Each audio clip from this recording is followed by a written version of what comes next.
তো মিস রুমা, লোকটি কানে কানে আপনাকে কি বলে গেল? রুমা আঁতকে উঠে সারাফের দিকে তাকালো, আমতা আমতা করে বলল, কোন লোকটি? ওই যে রুমের ভেতরে ঢোকার সময়। ও, উনি ভয় পেতে না করেছে আমাকে। সারাফ মাথা দুলাতে দুলাতে বলল, আচ্ছা, উনি ভয় পেতে না করেছে আপনাকে? তা উনি কি আপনার পরিচিত কেউ?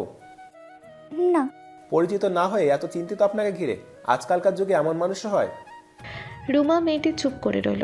সারা পুনরায় বলল, আচ্ছা, আপনি কি করেন? পড়াশোনা করি। ও, তা আপনি সন্ধ্যাবেলা কোথা থেকে আসছিলেন?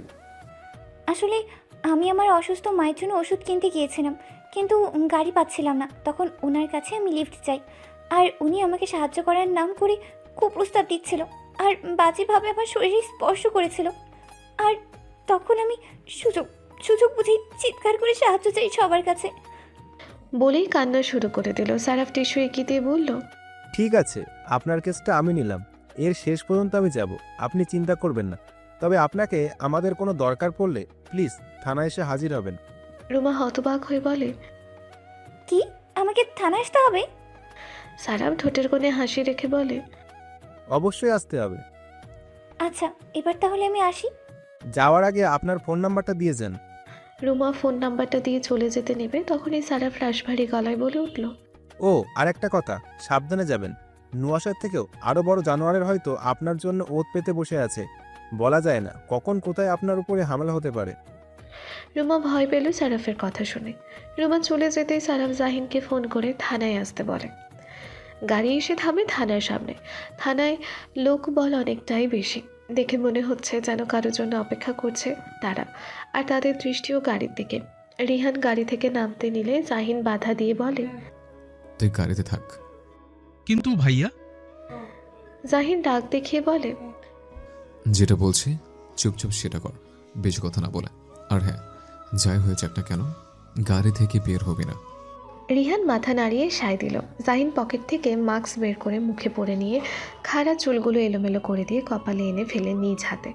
জাহিন চায় না এই মুহূর্তে এখানে একটা গন্ডগোল হোক। আগে নুহাসকে থানা থেকে বের করতে হবে, তারপরেরটা পরে দেখা যাবে। জাহিন গাড়ি থেকে নামতে উদ্যত হতে নেবে, তখনই জাহিন কিছু একটা ভেবে বলে, সিট চেঞ্জ কর। রিহান হতবাক হয়ে বলল, মানে? আমি চাই না কেউ বুঝতে পারুক তুই কিংবা কেউ আমার সাথে এখানে এসছে। আচ্ছা। জাহিন ড্রাইভিং সিটে গিয়ে বসে গাড়ির দরজা খুলে গাড়ি থেকে নেমে বাঁ হাত দিয়ে কপাল চুলকাতে চুলকাতে থানার ভেতর ঢুকে। সবাই তীক্ষ্ণ চোখে জাহিনের পানে তাকিয়ে রইল, কিন্তু কেউই কিছু বলল না।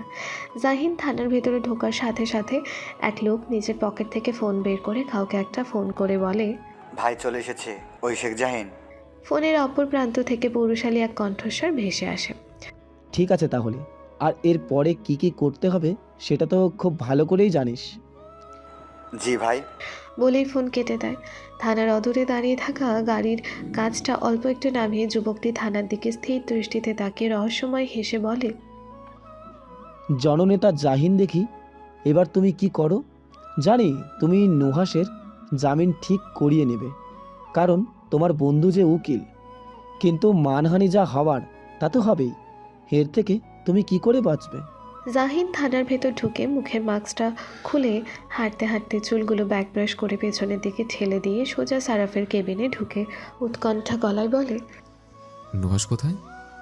সারাফ চোখ বন্ধ করে কপালে হাত ঠেকিয়ে রেখেছিল। জাহিনের কণ্ঠস্বর শুনে চোখ খুলে জাহিনকে দেখে বলে, ভাই তুমি এসেছো? নুহাস কোথায়? সারাফ বসা থেকে উঠে দাঁড়িয়ে বলে, জিজ্ঞাসাবাদ রুমে রেখেছি ওকে। নিয়ে চল আমাকে। সারাফ জাহিনকে নিয়ে চলল নুহাসের কাছে।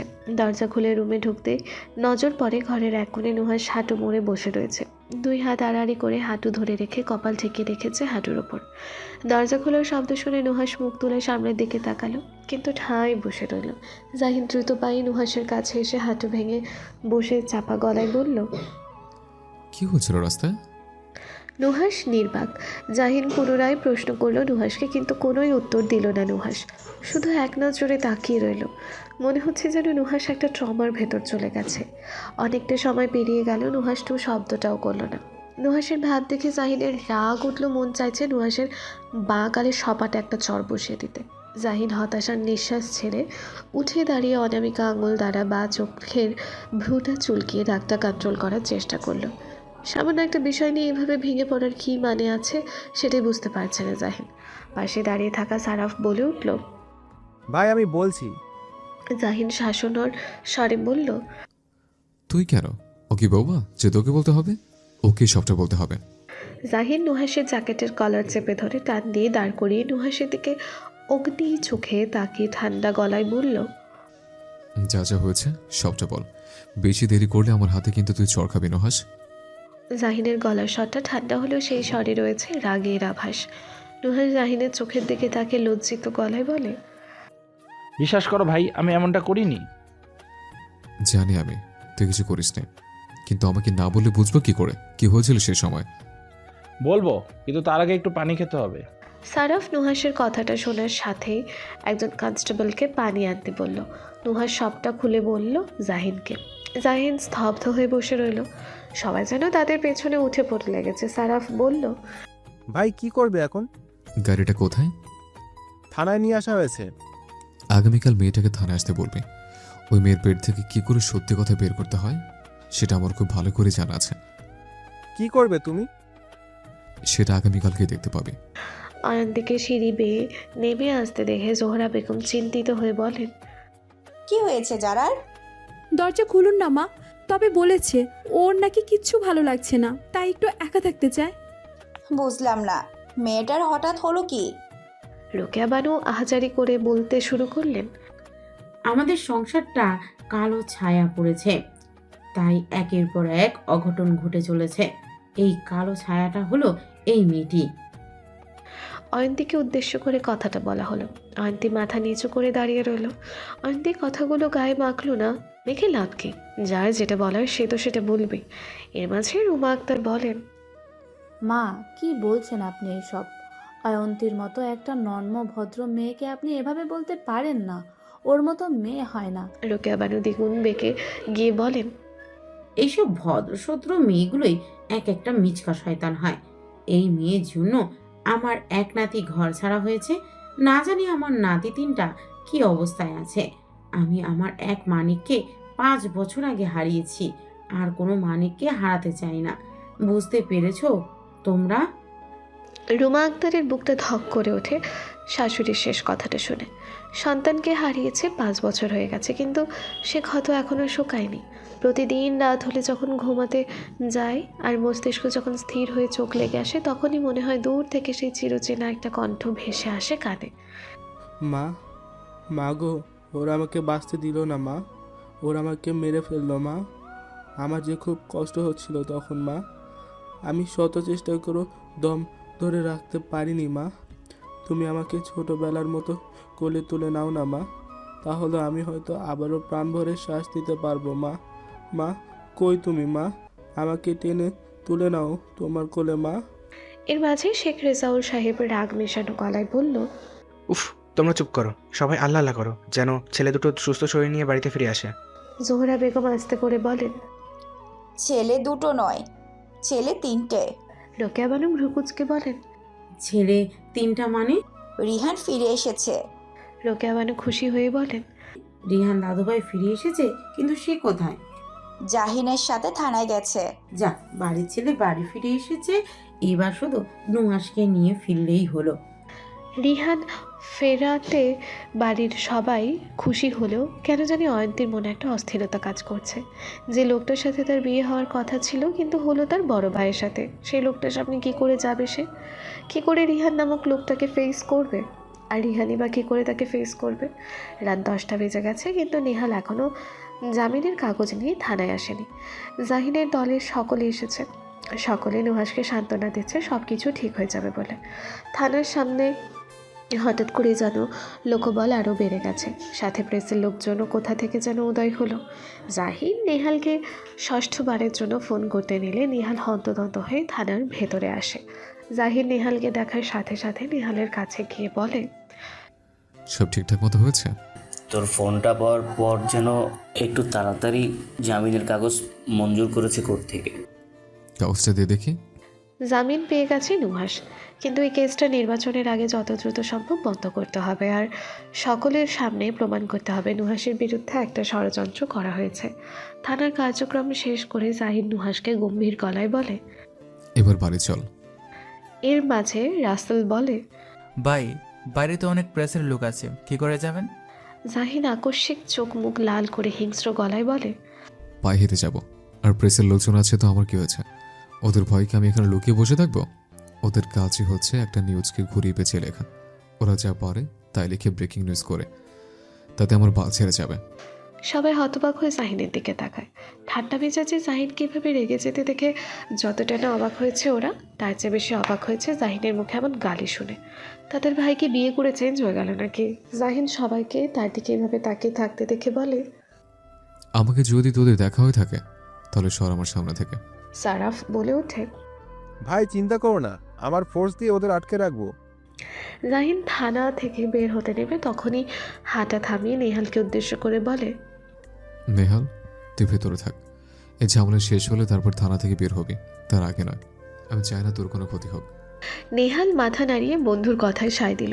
এখন না বের হওয়াটাই উত্তম তার জন্য।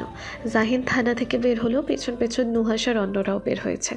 থানা থেকে বের হতে দেরি হলো, কিন্তু প্রেসের লোকজনের হামলে পড়তে দেরি হলো না। লোকবল এতটাই বেশি যে পুলিশের লোকেরা হিমশিম খাচ্ছে আটকে রাখতে তাদের।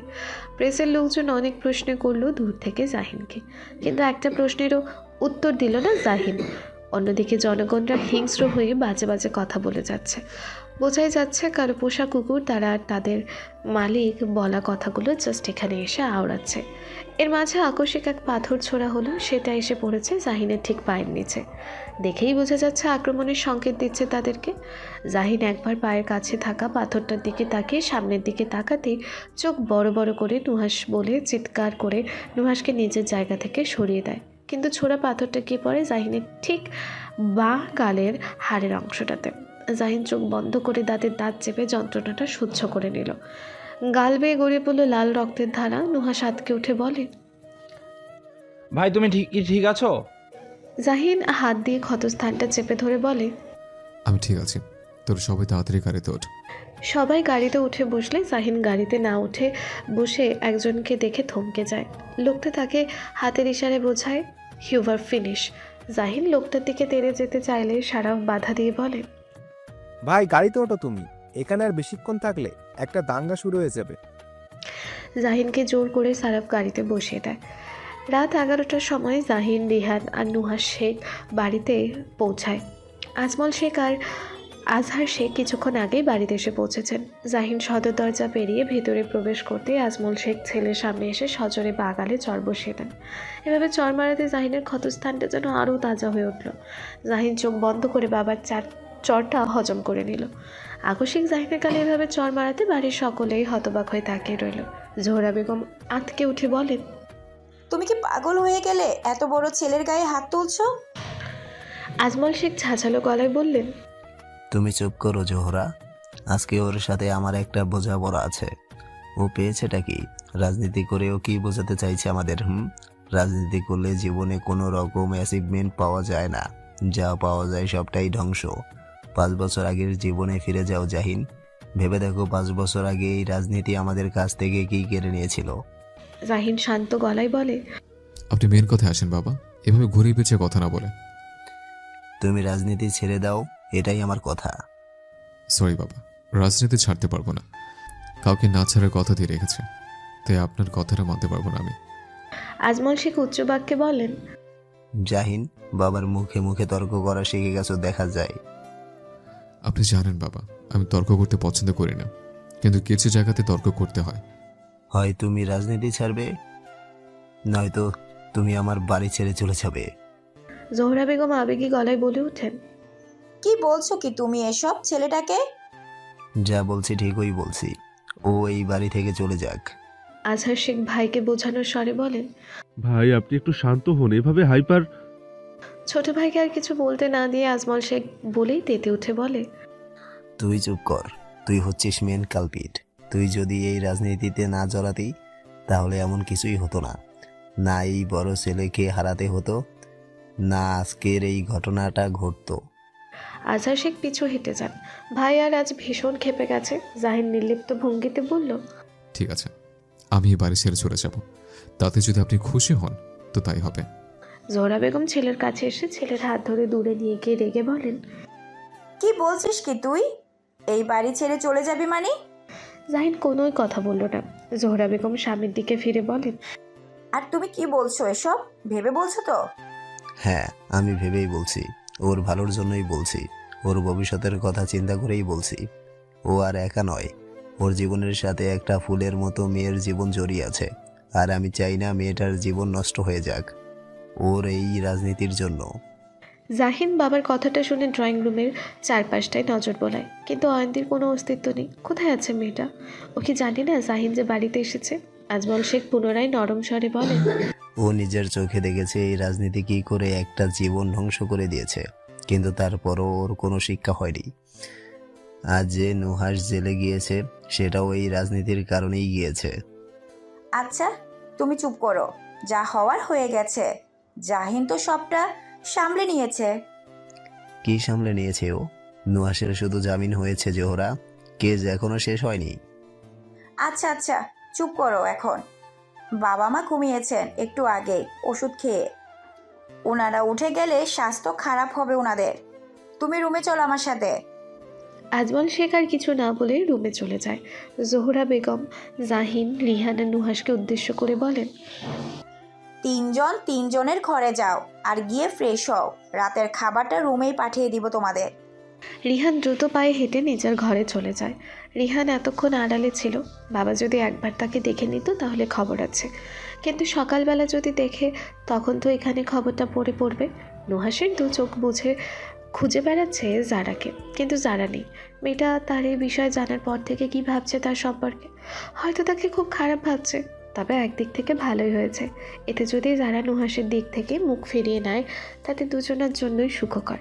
নুহাস ধীর পায়ে হেঁটে সিঁড়ি বেয়ে নিজের ঘরের দিকে চলে যায়।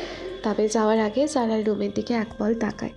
জোহরা বেগম ছেলের ক্ষতস্থানটায় আস্তে করে ছুঁয়ে দিয়ে ধরা গলায় বলেন, ইস, কতটা কেটে গেছে। জাহিন মায়ের হাতটা ধরে বলে, মা, আমি ঠিক আছে, এতটা প্যানিক হওয়ার মতো কিছু হয়নি। বাবার কথায় কিছু মনে করিস না বাবা। বাবা রেগে কথাগুলো বলে ফেলেছে, মন থেকে বলেনি। জানি। যা ঘরে যা। জাহিন 6 কদম পেরিয়ে সিঁড়ির কাছে যেতেই থমকে যায়।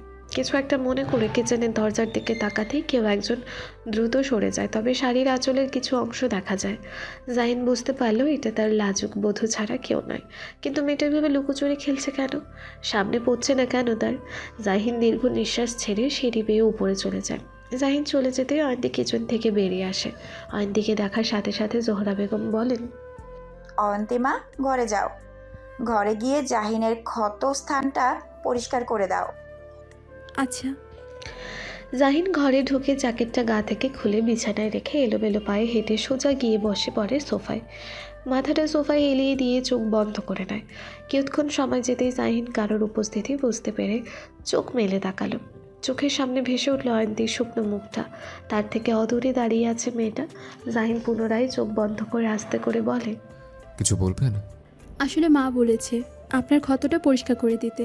জাহিন চোখ বন্ধ অবস্থায় বলে, শুধু মা বলেছে বলে ক্ষতস্থানটা পরিষ্কার করতে এসেছেন?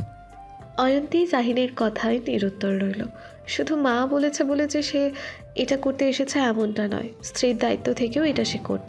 জাহিন অয়ন্তীর কোনো সারা শব্দ না পেয়ে চোখ মেলে অয়ন্তীকে আগের স্থানে দাঁড়িয়ে থাকতে দেখে বলে, কি হলো, দাঁড়িয়ে থাকবেন নাকি পরিষ্কার করে দিবেন ক্ষতটা? অয়ন্তী জাহিনের কথা শুনে আলমারি থেকে ফার্স্ট এইড বক্সটা এনে জাহিনের কাছে এসে দাঁড়ায়, কিন্তু ভেজাল বাঁধল অয়ন্তী কোথায় বসে জাহিনের চিকিৎসা করবে। জাহিন তো সিঙ্গেল সোফায় বসেছে, আর সিঙ্গেল সোফায় তো আরেকজন বসতে পারবে না। জাহিন অয়ন্তীর ভাবনা বুঝতে পেরে সেন্টার টেবিলটা টেনে একটু কাছে এনে বলে, এখানে বসুন। অয়ন্তী অবাক চোখে জাহিনের দিকে তাকালো। এই লোক দেখা যায় অন্তর্যামী, তার ভাবনা বুঝে ফেললো। জাহিন পুনরায় বলল, কি হলো, বসুন। অয়ন্তী জাহিনের মুখোমুখি হয়ে বসল। জাহিনের দু পায়ের মাঝখানে অয়ন্তীর ছোট পা দুটো রাখা। জাহিন এক দৃষ্টিতে অয়ন্তীর দিকে তাকিয়ে রইল। মেয়েটার চোখে মুখে কেমন যেন একটা অদ্ভুত মায়া আছে, যে মায়ায় সে বারবার আটকে যায় আর একটা না একটা উল্টোপাল্টা কাজ করে বসে। অয়ন্তী নিজের ঠোঁট কামড়ে ধরে তুলা বের করছে। জাহিন তা দেখে ঢোক গিলে সাথে সাথে নজর সরিয়ে নেয়। এদিকে অয়ন্তী তুলা বের করে তুলাতে স্যাভলন লাগিয়ে একটু ঝুঁকে জাহিনের ক্ষতস্থানে চেপে ধরল। জাহিন জ্বালা সহ্য করতে না পেরে আহ করে ওঠে। অয়ন্তী জাহিনের আর্তনাদ শুনে দিশেহারা হয়ে সাথে সাথে তুলাটা সরিয়ে নিয়ে জাহিনের বাগালে হাত রেখে কিছু এগিয়ে এসে ক্ষতস্থানে ফু দিতে শুরু করলো। অয়ন্তী ফু দিতে ব্যস্ত আর জাহিন তার বউকে দেখতে ব্যস্ত। অয়ন্তীর চোখে মুখে স্পষ্ট দুশ্চিন্তার ছাপ দেখা যাচ্ছে, সেটাই তাকে নিয়ে। জাহিন মুচকি হাসল। অয়ন্তী যখন বুঝতে পারল সে জাহিনের অনেকটা কাছাকাছি চলে এসেছে, সাথে সাথে অয়ন্তী নিজেকে দূরে সরিয়ে নিয়ে কাঁপা কাঁপা গলায় বলল, পরের কাজটা আপনি করে নিন। অয়ন্তী উঠে চলে যেতে নিলে জাহিন জলদি অয়ন্তীর হাতের কবজি চেপে ধরে বলল, শুরুটা যখন আপনি করেছেন শেষটা আপনিই করেন, আর বউ থাকতে আমি কেন তো পরিশ্রম করব? ইস, আবারও সেই বউ ডাক। এভাবে কেন বউ বলে ডাকে লোকটা থাকে? তার বুঝে কিছু হয় না? অয়ন্তীর ভাবনার মাঝেই জাহিন তার কবজি ধরে টান মারে, কিন্তু অয়ন্তী নিজের তাল সামলাতে না পেরে সোজা গিয়ে পড়ে জাহিনের বক্ষস্থলে। অয়ন্তী ভয়ে দুই হাত খামচে ধরে জাহিনের দুকাত। এভাবে টান মারাতে অয়ন্তীর খোপা করে রাখা চুলগুলো খুলে গিয়ে সমস্ত চুলকিয়ে পড়ে জাহিনের মুখে। জাহিন প্রাণ ভরে নিঃশ্বাস নিল। আচ্ছা, মেয়েদের চুলের ঘ্রাণ এমন মাতাল করা হয় কেন? এটা চুলের নিজস্ব ঘ্রাণ নাকি শ্যাম্পুর ঘ্রাণ, কোনটা? জাহিনের ভাবনার মাঝে অয়ন্তী জাহিনের দিকে পিটপিট চোখে তাকিয়ে ঠোক গিলে আনমনে নিজের ঠোঁট কামড়ে ধরল। জাহিনও আলতো হাতে অয়ন্তীর চুলগুলো কানে গোছে দিয়ে মোহনীয় গলায় বলে, এইভাবে আমার সামনে কখনো আর ঠোঁট কামড়ে ধরবেন না অয়ন্তী, তখন হয়তো আবার আমি কোনো অপ্রত্যাশিত ঘটনা ঘটিয়ে দেব, যেটা এই মুহূর্তে করতে চাইছি না। কথাটা বলেই অয়ন্তীকে সেন্টার টেবিলে বসিয়ে দিয়ে নিজের ব্যবহৃত কাপড় নিয়ে ওয়াশরুমে চলে যায়। অয়ন্তী তপ্তা হয়ে বসে রইল।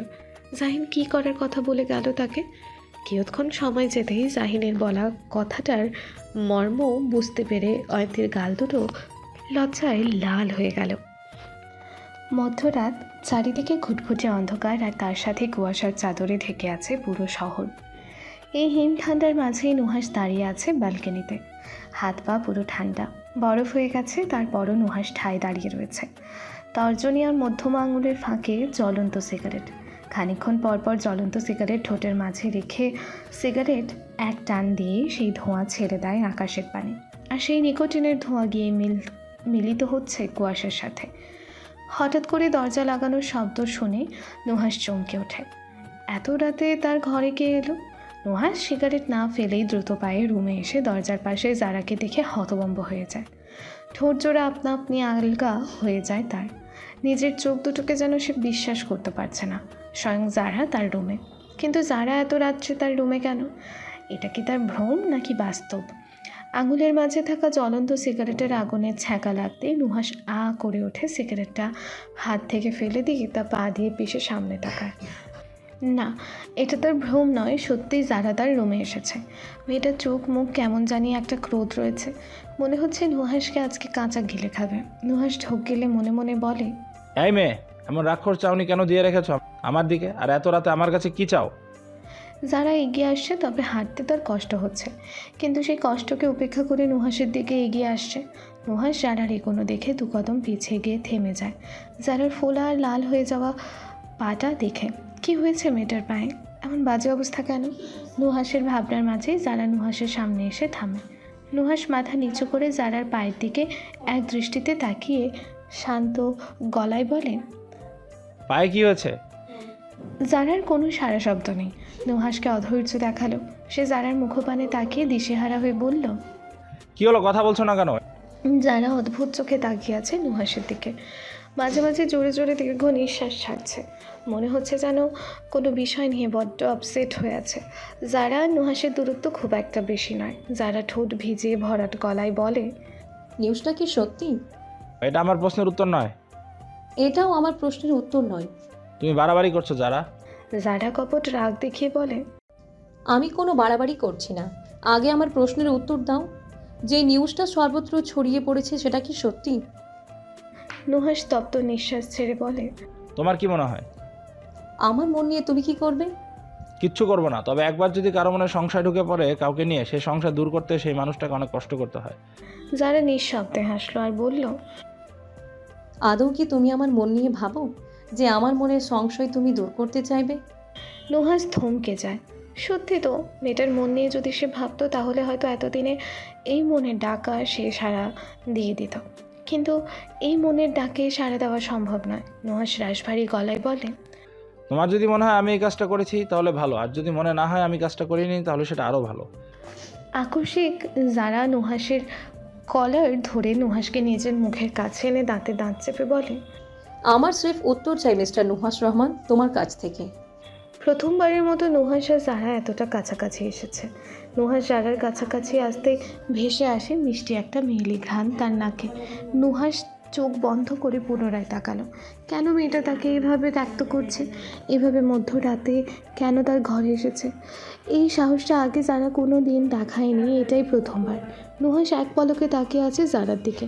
যারা তো জোকের বশে রয়েছে, তাই নিজের অবস্থানটা ঠিক কোথায় আছে বুঝতে পারছে না। ফোলা ফোলা চোখ, রাগে নাকের পাটা বারবার ফুলাচ্ছে, ভ্রু কুচকে রেখেছে মেয়েটা। মেয়েদের রাগলে নাকি অন্যরকম সুন্দর লাগে, এই প্রমাণটা আজ হাতে নাতে পেয়ে গেল নুহাস। কিন্তু নুহাসের অবাধ্য মন যে এখন অন্য কিছু করতে চাইছে। যারা চওড়া কপালটাতে যে তার উষ্ণ ঠোঁটজোড়া ছুঁয়ে দিতে ইচ্ছে করছে।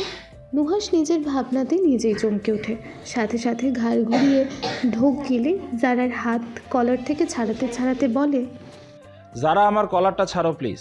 এত রাতে এই ঘরে তুমি এসেছো, বাড়ির কেউ জানতে পারলে কী হবে বুঝতে পারছো? যারা ধরা গলায় বলে, আমি বুঝতে চাইছি না নুহাস ভাই, কেন তুমি আমার সাথে এমন করছো? একটুও কি মায়া হয় না আমার জন্য? নুহাস জোর করে যারার হাত থেকে নিজের কলার ছাড়িয়ে নেয়। যারা নিজের টাল সামলাতে না পেরে করে নিচে পড়ে যায়। একে তো পায়ে ব্যথা, তার উপরে এভাবে পড়ে যাওয়াতে পায়ের যন্ত্রণাটা যেন আরও দ্বিগুণ বেড়ে যায়। নুহাস যারার এমন আর্তনাদ শুনে নিজের হিতাহিত জ্ঞান হারিয়ে এক প্রকার পাগলের মতন যারার পায়ে হাত রেখে আবেগী গলায় বলে ওঠে, কোথায় লেগেছে দেখি? সরি জান, আমি বুঝতে পারিনি এভাবে যে তোমার পায়ে লেগে যাবে। যারা হতবাক হয়ে তার নুহাস ভাই দেখে তাকিয়ে আছে। সে কি শুনলো একটু আগে? নুহাসের মুখে তাকে জান বলে সম্বোধন করলো। যারা ঠোঁটের কোণে হাসি ফুটে উঠল। সকল ব্যথা যন্ত্রণা এই দুই অক্ষরের শব্দটা যেন শুষে নিয়েছে মুহূর্তের মাঝে। তার সামান্য একটু আর্তনাদ শুনে যেন নুহাস নিজেকে স্থির রাখতে পারছে না। নুহাসের অস্থিরই বলে দিচ্ছে কতটা ভালোবাসে যারাকে, কিন্তু এই ভালোবাসা প্রকাশ করে না কেন? তবে যারা ঠিক নুহাসকে দিয়ে তার ভালোবাসার কথা বলিয়েই ছাড়বে। নুহাস যারাকে পাচাকোলা তুলে নিয়ে বেডে বসিয়ে দিয়ে অধিকার নিয়ে বলে, চুপচাপ এখানে বসে থাকো, আমি আসছি। যারা মুখ ফসকে বলে, নুহাস ভাই। নুহাস যারার ঠোঁটে তর্জনী রেখে গম্ভীর গলায় বলে, চুপ, একটাও কথা নয়। যারা কয়েকবার চোখের পাতা ঝাপটালো। নুহাসের করা কার্যক্রমগুলো যেন অবাকের শেষ চূড়া নিয়ে যাচ্ছে যারাকে। নুহাস ফার্স্ট এইড বক্স এনে যারার সামনে হাঁটু মোড়ে বসে অ্যাপয়েন্টমেন্ট তর্জনীর আগায় নিয়ে আলতো হাতে যারার পায়ে লাগাতে শুরু করলো। যারার পা কেঁপে উঠলো যন্ত্রণায়। নুহাস যারার মুখের দিকে এক পল তাকিয়ে পায়ে ফু দিতে দিতে গম্ভীর গলায় বলল, পায়ের এই বেহাল দশা হলো কি করে? যারা সকল ব্যথা যন্ত্রণা হজম করে নরম স্বরে বলে, বেহাল দশা হওয়াতে ভালোই হয়েছে, কারোর অস্থিরতা তো দেখতে পেলাম আমার জন্য। নুহাস কিছুই বলল না, শুধু শোনা গেল একটা দীর্ঘ নিঃশ্বাসের শব্দ। নুহাস অয়েন্টমেন্ট লাগাতে ব্যস্ত, আর যারা তার নুহাস ভাইকে দেখতে ব্যস্ত। খুব ইচ্ছে করছে সারার নুহাসের এলোমেলো হয়ে থাকা চুলগুলো আরও এলোমেলো করে দিতে, কিন্তু আপাতত ইচ্ছাটাকে মাটি চাপা দিয়ে বসে রইল।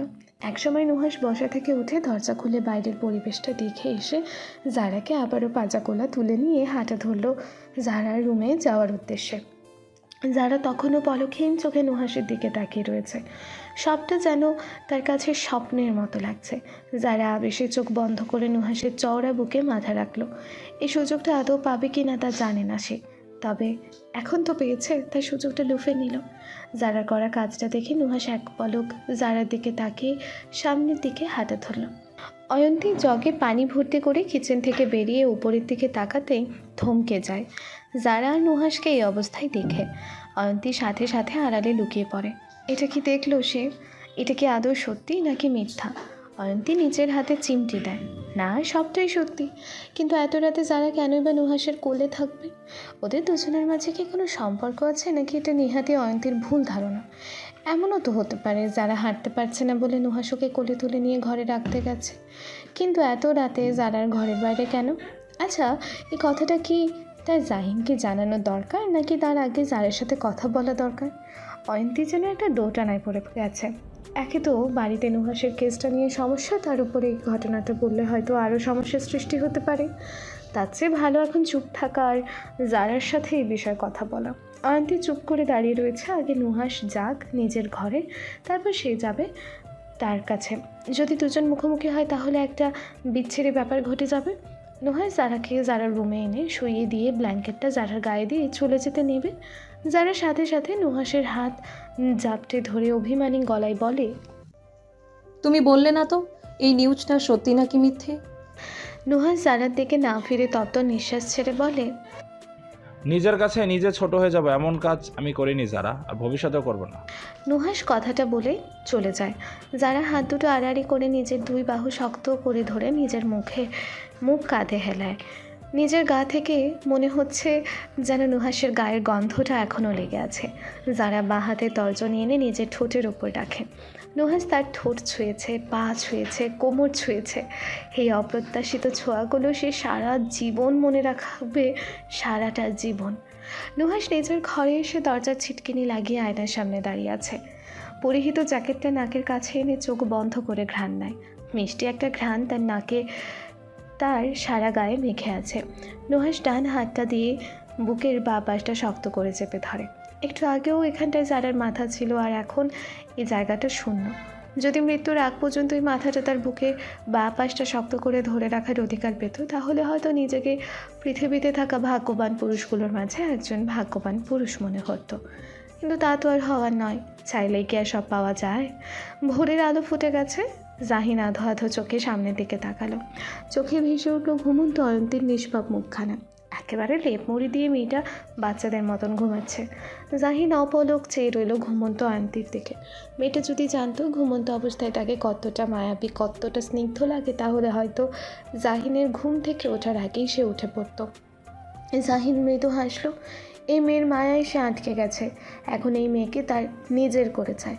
কিন্তু মেয়েটা কি তার সাথে স্বাভাবিক হবে? তাদের বিয়েটা যে আর 4-5টা বিয়ের মতো স্বাভাবিকভাবে হয়নি। আর একটু সময় দেওয়া যাক মেয়েটাকে, তারপর না হয় এক নতুন দাম্পত্য জীবন শুরু করা যাবে। কথাই আছে সবুরে মেওয়া ফলে। সে না হয় মেওয়া ফলাতে আর একটু সবুর করলো। জাহিন উঠতে নিয়ে কিছু একটা মনে করে অয়ন্তীর দিকে এগিয়ে গেল। ঘুমন্ত অয়ন্তীর ডান পাশে পুরুষালী হাতটা রেখে অয়ন্তীর দিকে ঝুঁকে এলো। অয়ন্তীর ভারী নিঃশ্বাসের শব্দ স্পষ্ট শুনতে পারছে জাহিন। মেয়েটা একেবারে ঘুমে বেহাল হয়ে আছে।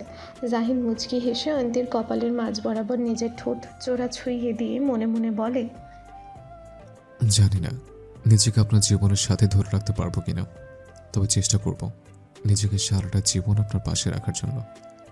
অয়ন্তীর চোখের পাতা নড়ে ওঠে। জাহিন তা দেখে জলদি করে অয়ন্তীর কাছ থেকে দূরে সরে আসে। জাহিন ভেবেছিল অয়ন্তী জেগে যাবে, কিন্তু অয়ন্তী জাগলো না, বরং সে আরও লেপ মুড়ি দিয়ে উপাস ফিরে শুয়ে পড়ল। জাহিন উঠে ওয়াশরুম চলে গেল। তার অনেক কাজ আজকে। জাহিন চলে যেতেই অয়ন্তী চোখ মেলে তাকায়। জাহিনের গরম নিঃশ্বাস যখন তার মুখের ওপরে আছড়ে পড়ছিল, তখনই অয়ন্তীর ঘুম ছুটে গিয়েছিল, কিন্তু চোখ বুঝে রেখেছিল। তার ঘুম বড্ডও পাতলা। আশেপাশে কিছু হলেই ঘুম ভেঙে যায়। অয়ন্তী ডান হাতটা বের করে জাহিনের ঠোঁট ছুঁয়ে যাওয়া স্থানে হাত রাখল।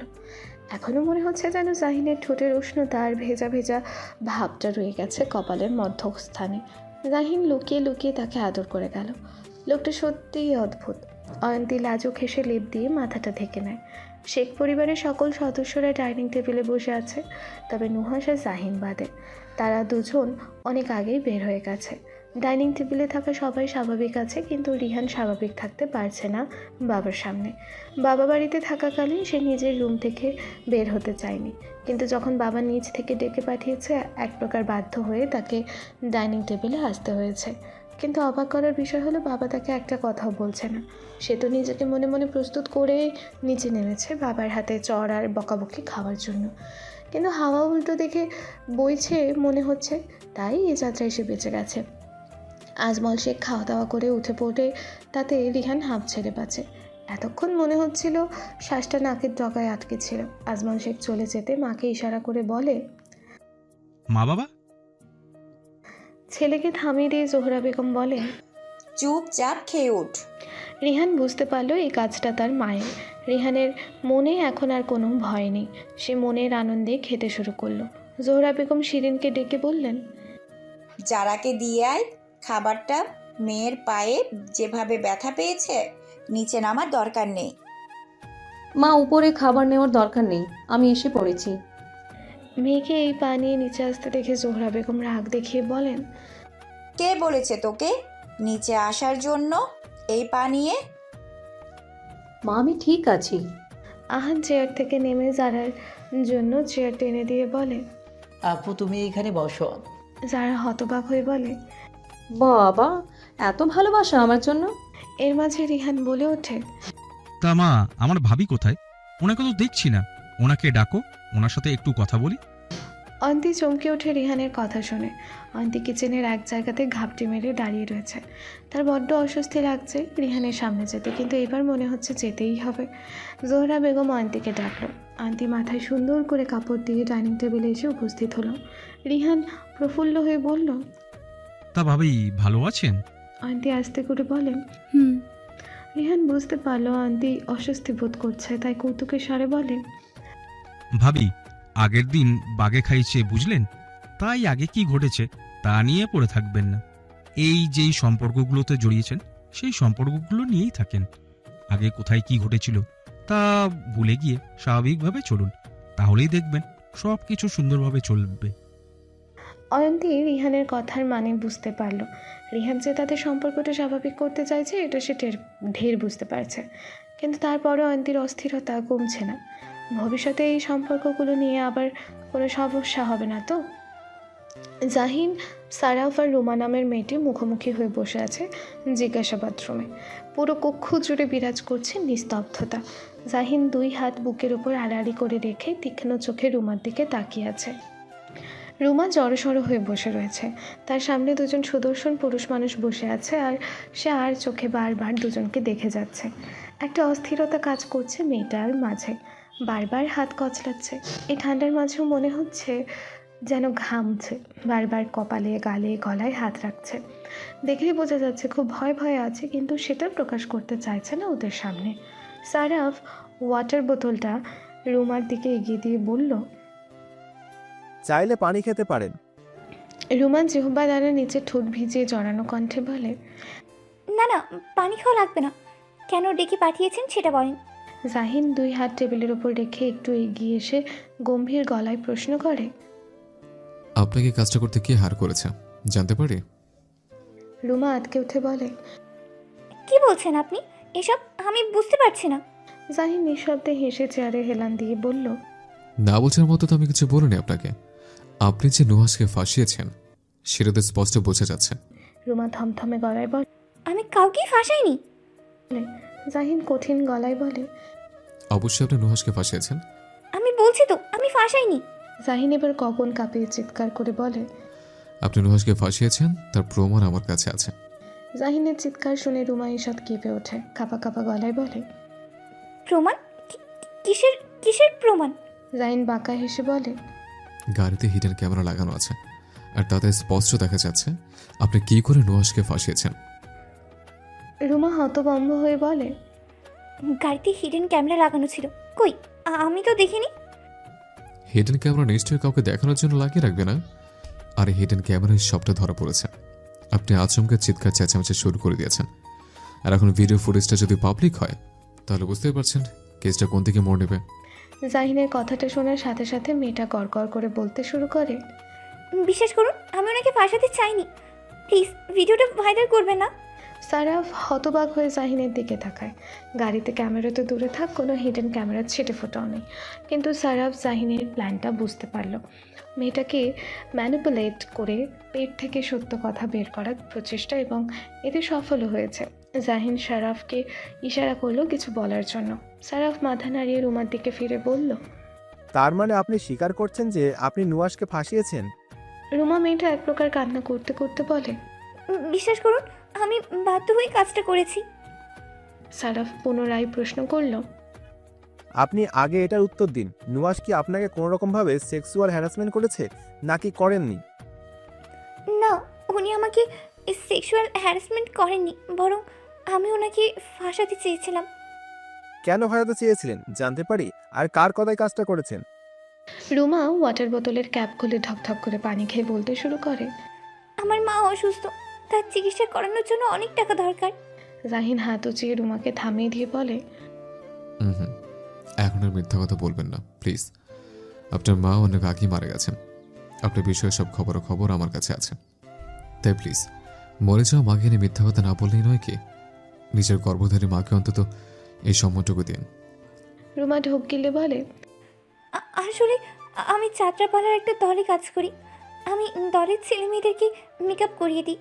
দল থেকে যে টাকাটা হাতে আসে তা দিয়ে আমার ঠিক চলতো না। একদিন হঠাৎ করেই একটা লোক আমাকে এই কাজটা করে দেওয়ার জন্য অফার করে আর বলে মোটা অঙ্কের টাকা দিবে। আর আমি ওর টাকার লোভে পড়ে কাজটা করতে রাজি হয়ে পড়ি। জাহিন চুপচাপ মেয়েটার কথা শুনে যাচ্ছে। সারাফ বলল, তো তারা আপনাকে টাকা দিয়েছে? অর্ধেক টাকা দিয়েছে আর কাজটা পুরোপুরিভাবে হলে পুরো টাকা দিবে বলেছে। তার মানে তারা এখনো পুরো টাকাটা আপনাকে দেয়নি? না, দেয়নি। টাকা কি হাতে হাতে দিয়েছে আপনাকে? হাতেই দিয়েছে। যেই লোকটা আপনাকে কাজটা করতে বলেছে তার সাথে আপনার নিশ্চয়ই যোগাযোগ হতো ফোনে। সেই ফোন নাম্বারটা দিন।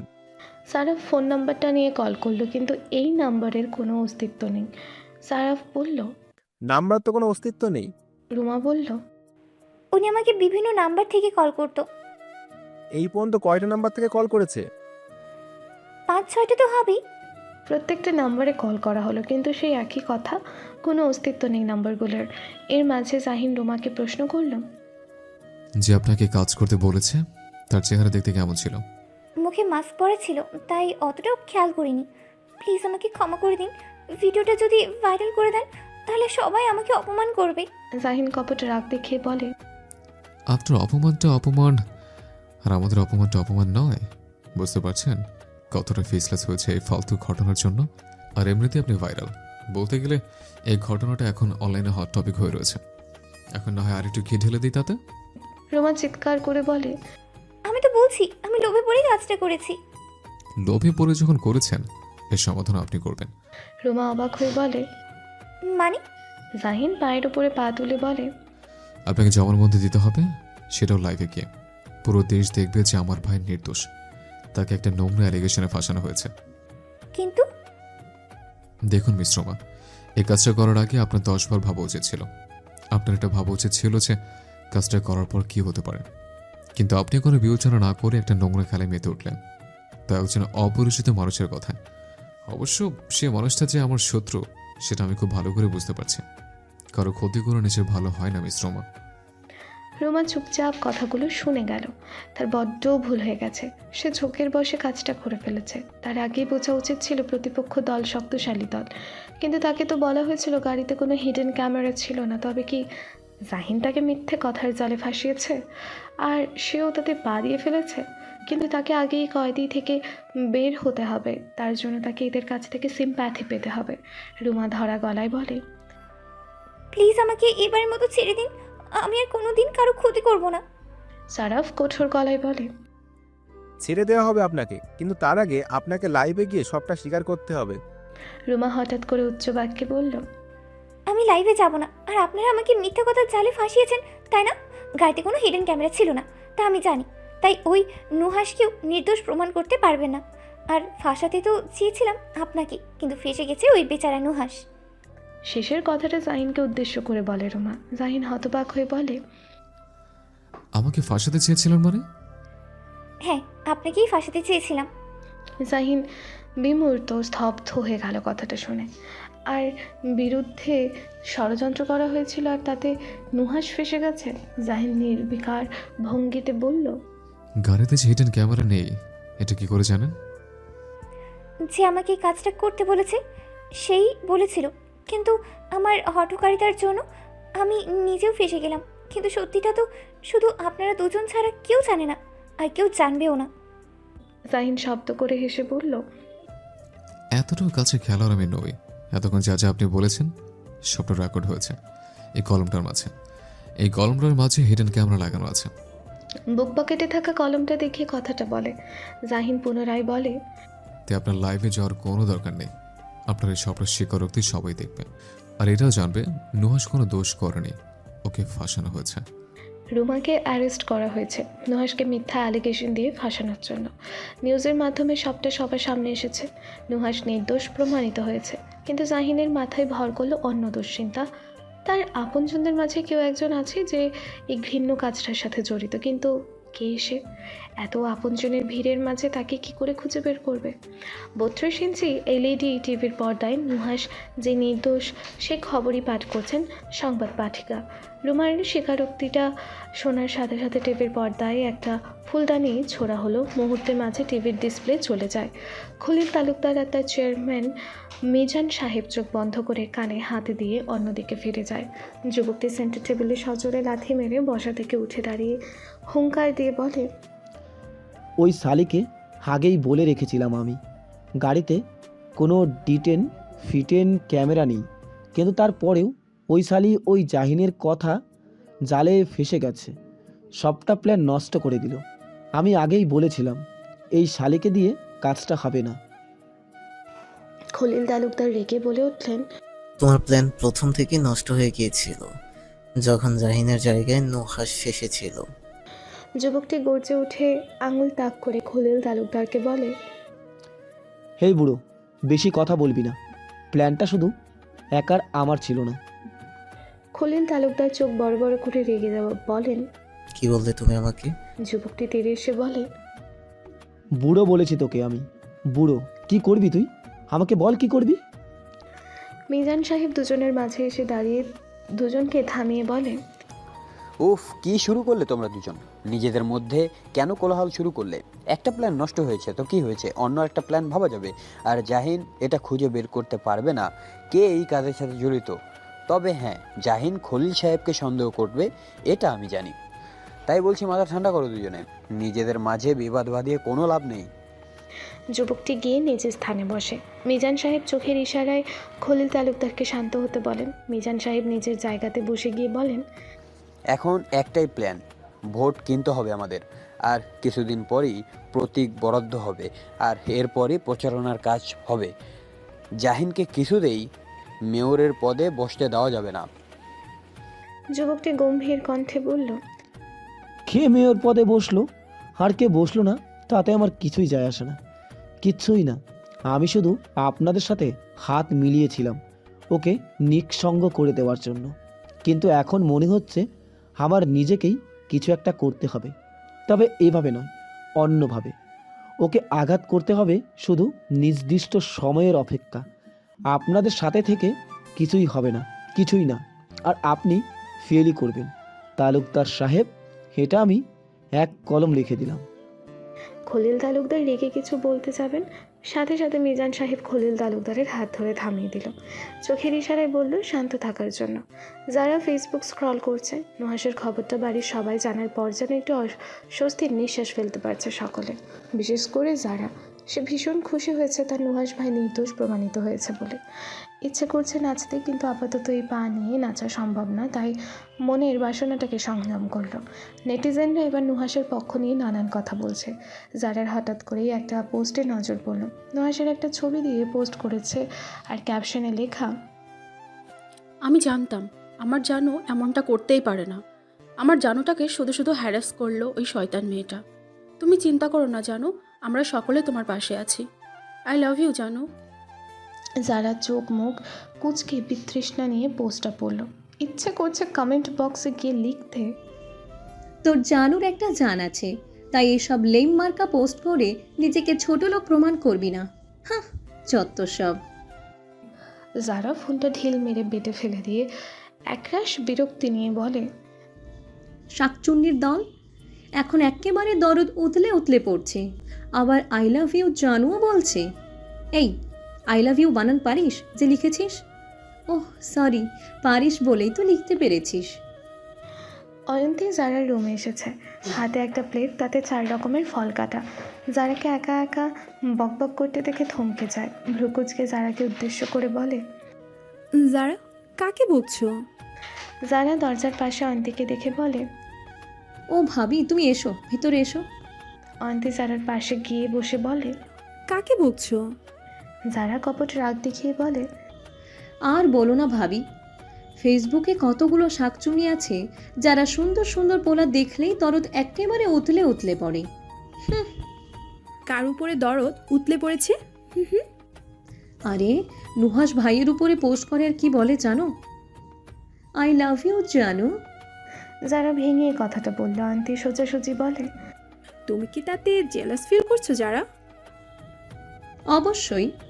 মুখ ফসকে কথা বলে ফেলে যারা। যখন বুঝতে পারলো কি বলছে, সাথে সাথে যারা অয়ন্তীর মুখের দিকে তাকিয়ে ভয়ার্থ গলায় বলে, না ভাবি, আমি আসলে। তুমি কি নুহাস ভাইকে পছন্দ করো যারা? অয়ন্তীর কথার কোনো উত্তর দিল না যারা। চুপচাপ সাদা টাইলসের দিকে দৃষ্টিপাত করে রেখেছে। অয়ন্তী পুনরায় বলল, গতকাল রাত্রে তোমাকে আর নুহাস ভাইকে দেখেছি। তুমি নুহাস ভাইয়ের কোলে ছিলে। আমি কি জানতে পারি এই ব্যাপারটার বিষয়? যারা হকচকিয়ে ওঠে ভাবির দিকে তাকায়। তার মানে ভাবি সবটা দেখেছে, ভাইয়াকে বলে দেয়নি তো আবার? যারা উৎসুক গলায় বলল, ভাবি তুমি কি সবটা ভাইয়াকে বলে দিয়েছো? না, বলিনি। যারা স্বস্তির নিঃশ্বাস ছাড়ে। ভাইয়া যদি জানে তাহলে হয়তো একটা ঝড় উঠবে এই শেখ বাড়িতে। যারা অসহায় চোখে তাকিয়ে বলে, ভাবি প্লিজ এই কথাটা কাউকে বলো না, তোমার দুটি হাতে ধরি। আসলে গতকাল রাত্রে। যারা গতকাল রাতের ঘটনাটা ভাবিকে বলে। অয়ন্তী কিছু বলতে যাবে, সাথে সাথে যারা বলে, যদিও আমি নুহাস ভাইকে ভালোবাসি, কিন্তু নুহাস ভাই আমার সেই ভালোবাসায় ধরা দেয় না। যদিও আমি জানি নুহাস ভাই আমাকে ভালোবাসে, কিন্তু স্বীকার করে না। অয়ন্তী ভ্রকুচকে বলে, কেন স্বীকার করো না?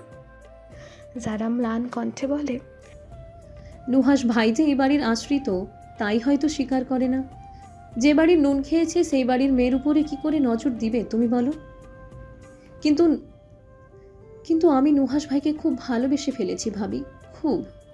শেষের কথাটা যারা ধরা গলায় বলে।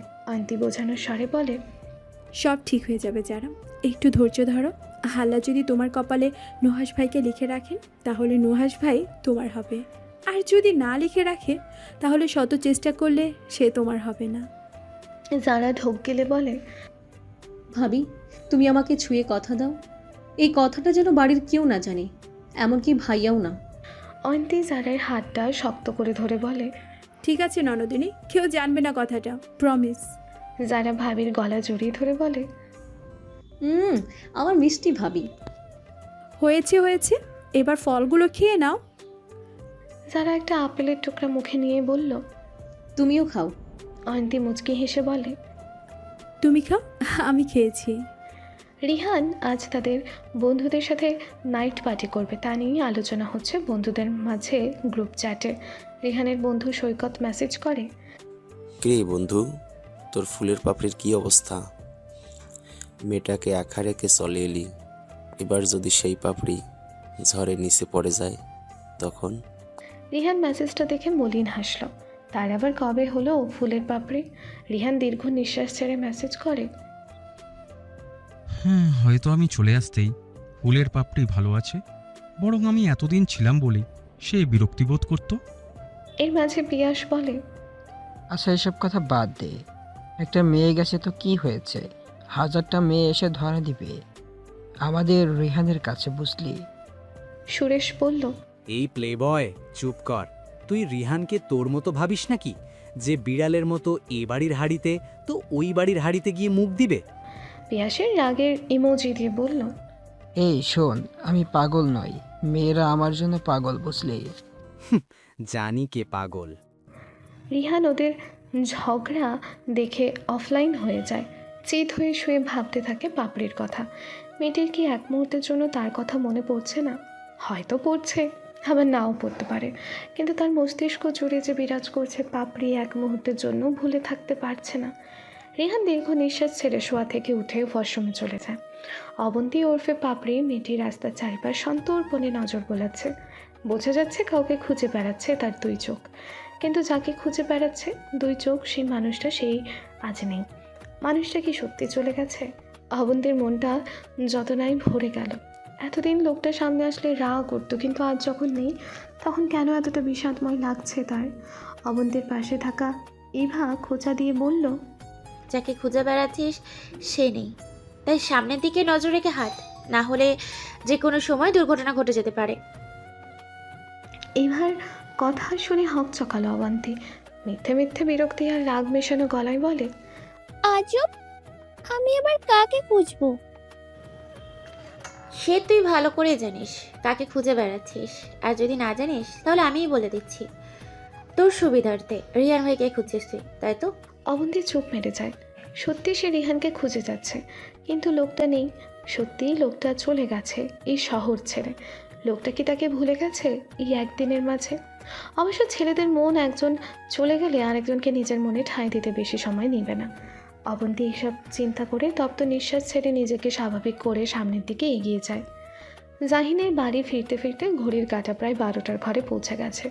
নুহাস অনেক আগেই বাড়ি ফিরে এসেছে, কিন্তু জাহিন কোনো এক কাজের দোহাই দিয়ে বাড়িতে পরে আসবে বলে নুহাসকে আগে ভাগেই বাড়িতে পাঠিয়ে দেয়। কলিং বেলের আওয়াজ শুনে বাড়ির কাজের লোক সদর দরজা খুলে দিল। বাড়ির সবাই খাওয়া দাওয়া করে যে যার ঘরে চলে গেছে। শুধু জাহিনের অপেক্ষায় রয়ে গেছেন জোহরা বেগম। জোহরা বেগম সময়টা পার করার জন্য সোফায় বসে নকশি কাঁথা সেলাই করতে ব্যস্ত ছিলেন।